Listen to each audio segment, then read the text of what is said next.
예, 안녕하십니까. 저 광주교육대학교 윤리교육과의 박성진이라고 합니다. 먼저 이렇게 발표 기회를 주신 경기연구원과 정치사상학회 너무 감사드리고요. 일단 제가 궁금했던 거는 포퓰리즘이 이게 왜 그리고 어떻게 몹쓸 것이 되었나가 이 발표 내용인데요. 말 그대로 지금 우리가 생각하기에 포퓰리즘이라고 하면은 당연히 나쁜 것이다라고 이렇게 생각을 하고 있는데 이러한 상식이 어떻게 유통되게 되었나에 대해서 한번 알아보겠습니다. 자, 이게 우리가 신문을 보면은 뭐 화면에서 보시면 알 수 있겠지만 우리가 신문을 보면 흔히 알 수 있는 내용입니다. 그래서 한국 사회는 포퓰리즘이라는 비극에 빠졌다. 그래서 깨어있는 국민들만이 이 포퓰리즘의 비극에서 벗어날 수 있다.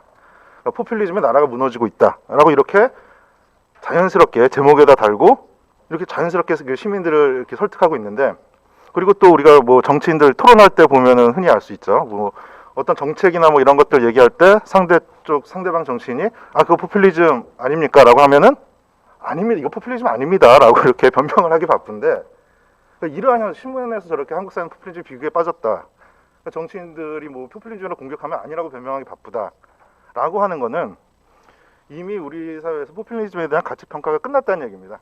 거의. 그래서 포퓰리즘은 나쁜 것이고 몹쓸 것이다라는 가치 평가가 우리가 어떤 일반적인 상식처럼 유통되고 있다라는 게 그게 전제돼야지 가능한 건데, 일단 포퓰리즘이 나쁘고 몹쓸 것이다라는 게 우리 지금 상식적으로 유통되고 있다라는 사실이죠. 그거 포퓰리즘적 아닙니까라고 하는 것을 누구나 다 욕으로 받아들이고 누구나 날 비난하는 것으로 받아들이는데, 이런 현상이 도대체 왜 일어나게 되었는가에 대해서 한번 따져보는 건데, 곰곰이 생각을 해보면은 이런 현상이 되게 이상한 현상입니다. 어떤 정치 현상이 포퓰리즘이라고 할 수는 있어요. 어떤 라틴 아메리카의 정치 현상이 포퓰리즘이라고 굳이 뭐 그렇게 부르겠다라면 그래 부르세요라고 이렇게 할 수 있습니다. 그리고 저 현상도 포퓰리즘이라고 할 수 있고, 그렇게 불려졌던 포퓰리즘이라고 불려졌던 정치 현상을 다 모아가지고 종합해서 사회에 보면은 그 포퓰리즘이나 정치 현상을 가로지르는 하나의 개념이 없어요. 그 모두를 설명할 수 있는 게 없단 말입니다. 그러니까 포퓰리즘을 지금 뭐 모두에서 기조발제에서 윤비 선생님께서 말씀하셨지만은 학자들이 모여서 이거를 뭐 합의 보가지고 포퓰리즘 개념을 정의를 하려고 했으나 그것도 실패했어요. 그러니까 포퓰리즘을 가로지르는 하나의 각각의 포퓰리즘을 규정할 수는 있겠죠. 하지만 포퓰리즘을 가로지르는 하나의 개념이 존재하지 않는 현실에서 그러니까 포퓰리즘 가로지르는 하나의 개념이 존재하지 않다라는 것은 우리가 포퓰리즘이 명확하게 이게 무엇인지 모른다는 얘기거든요. 각각의 특징된 정치 현상을 설명할 수는 있어도 포퓰리즘 자체가 뭔지를 모르는데 우리는 그걸 나쁘다라고 생각을 하고 있는 겁니다. 지금. 그러니까 알지도 못하는 거를 나쁘다라고 생각하는 이런 모순적인 현상이 지금 발생하고 있는데, 도대체 이런 말도 안 되는 현상이 왜 발생하게 되었는가에 대해서 한번 궁금해서 한번 생각해 보니까, 그러면은 이걸 모르는데 나쁘다, 알지도 못하는데 그걸 나쁘다고 규정한다라는 이런 현상이 왜 일어났나를 살펴보기 위해서 포퓰리즘이라는 말이 처음 등장한 시기를 한번 찾아보자라고 한번 해서 찾아봤더니, 일단은 뭐 러시아의 운동에서 포퓰리즘이 시작됐다라고 하는 학자들도 많지만 많은 포퓰리즘 연구하는 많은 분들이 이 1892년 이 피플스 파티에서 인민당이 산 거를 포퓰리즘이 시작을 하고 봅니다.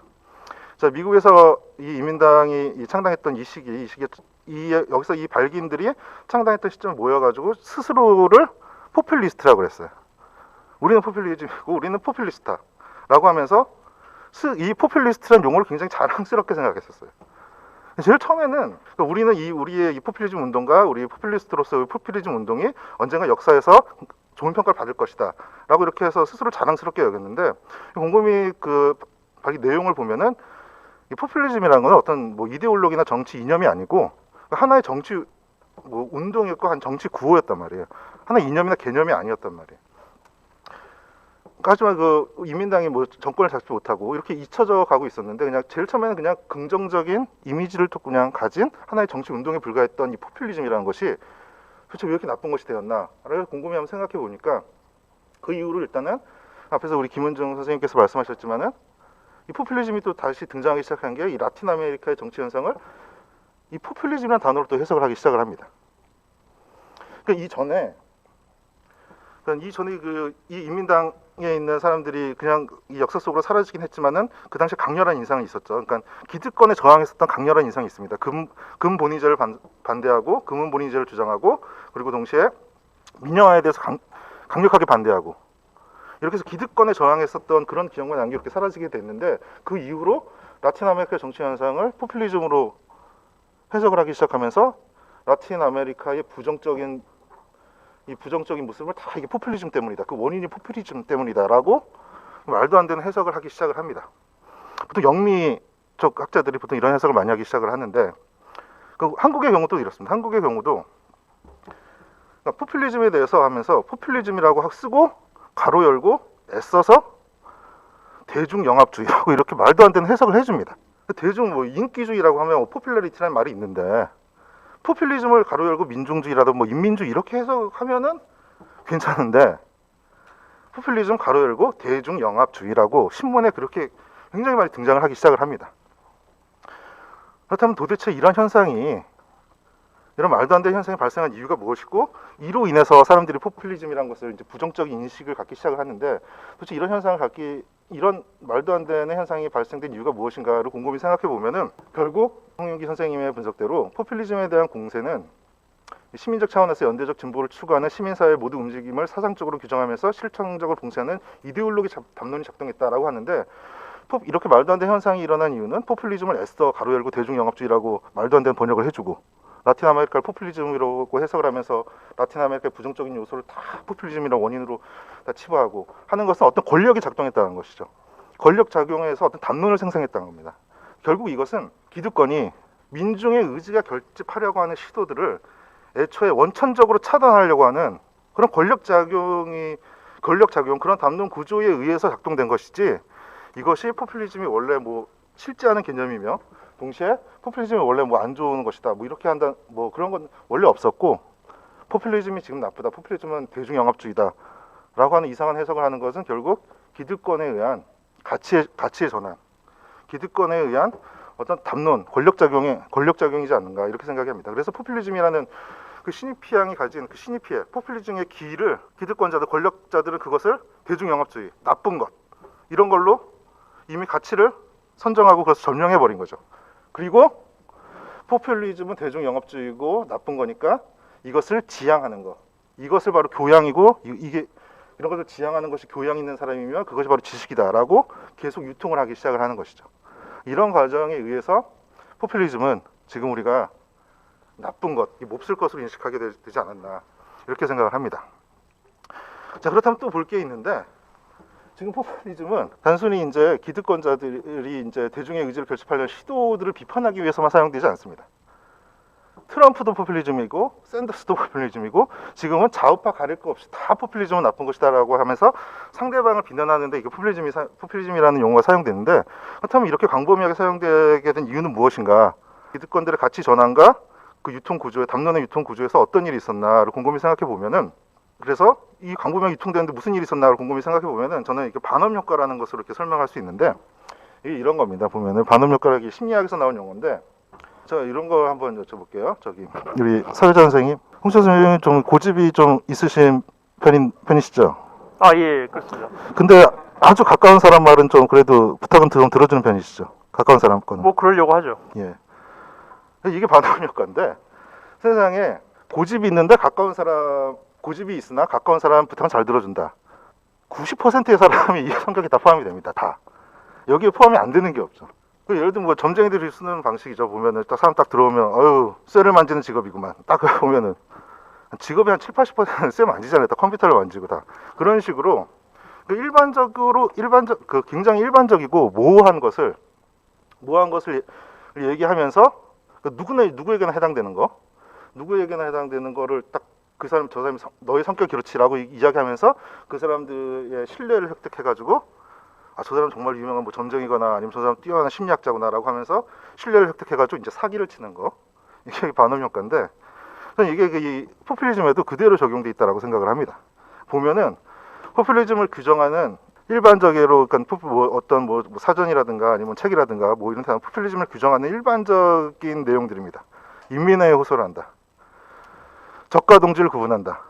포퓰리즘은 이분법적 사회를 강조하는 것이다. 그리고 뭐 정치 엘리트라든가 정치 지도자를 강조한다. 라고 하면서 과거의 정권에 대해서 비판하고 국민에 대해서 호소한다. 과거의 적폐에 대해서 적폐 청산을 강조한다라고 하는 이런 것으로 포퓰리즘을 이렇게 규정을 하는데, 인민의 호소 저가 동지회급은 이분법적 사유라든가 저가 동지하면서 과거는 잘못된 것이고 새로운 미래로 나가자고 하는 뭐 이분법적 사유라든가 정치 지도자를 강조하는 이런 거는 선거라는 제도를 가지고 있는 거의 모든 국가에서 나타나는 일반적인 정치 현상입니다. 얼마 전에 있었던 우리 뭐 서울시장 선거라든가 부산시장 선거에서 모든 후보가 주장했던 게 다 저기에 다 해당이 됩니다. 여러분.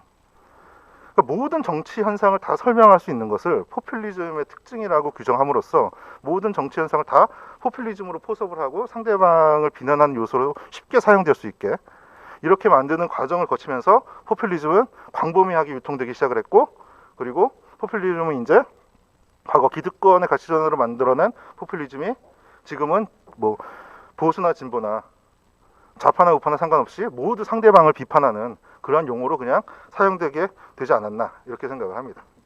그래서 뭐 결론적으로 말씀드리자면은 포퓰리즘은 몹쓸 것, 포퓰리즘 나쁜 것이다. 이것이 상식이고 교양인 것처럼 이 받아들이고 있는 우리 시대는 지금 우리는 아무것도 아닌 어떤 하나의 일루전에 그냥 일루전적인 어떤 이데올로기에 지금 우리는 다 포획되어 있는지도 모릅니다. 어떤 환상에 포획돼 가지고 우리가 거기에 대해서 지금 거기에 대해서 이제 고민하고 거기에 대해서 그 기득권이 만들어 놓은 이데올로기에 포섭되어 있는 걸지도 모르죠. 하지만은 이게 굉장히 강한 일루전이기 때문에 앞으로도 계속 존재할 겁니다. 앞으로도 계속 존재한다기보다 계속 정치 현상에서 정치적이라든가 뭐 학문적 자리에서 계속 논의가 되겠죠. 근데 이게 굉장히 하나의 일루전이기 때문에 이 존재하는 형태는 뻔합니다. 어드젝티브 데모크라시라는 개념이 있는데 아마 어드젝티브 포퓰리즘의 개념으로 존재할 겁니다. 포퓰리즘 자체의 개념 규정을 하지 못하니까 여기다 이제 수많은 형용사를 붙이기 시작을 할 겁니다. 민주적 포퓰리즘 아니면 뭐 저기 권위적 포퓰리즘, 관료적 포퓰리즘, 경제 포퓰리즘, 교육 포퓰리즘 수많은 형용사를 붙이면서 이제 저 포퓰리즘에 대한 일루전을 억지로 그 형용사에 기대서 아마 설명할 건데 최초에는 두 가지로 나눠지겠죠. 어소리테리안 포퓰리즘과 데모크라틱 포퓰리즘으로 나누어져 가지고 이 최초의 이분법이 수백 가지로 분화해 나갈 겁니다. 이러면서 포퓰리즘은 앞으로 계속 회자는 될 건데 우리가 생각해 봐야 될 것은 지금 이게 형용사에 기대 가지고 억지로 포퓰리즘을 해석하는 것이 좋은 것인지 아니면 이게 허구의 이데올로 하나의 일루전이 아닌가에 대해서 깊게 반성해야 되는지 거기에 대해서 한번 우리가 깊게 생각해 봐야 될 것 같습니다. 예, 이것으로 발표를 마치겠습니다. 감사합니다.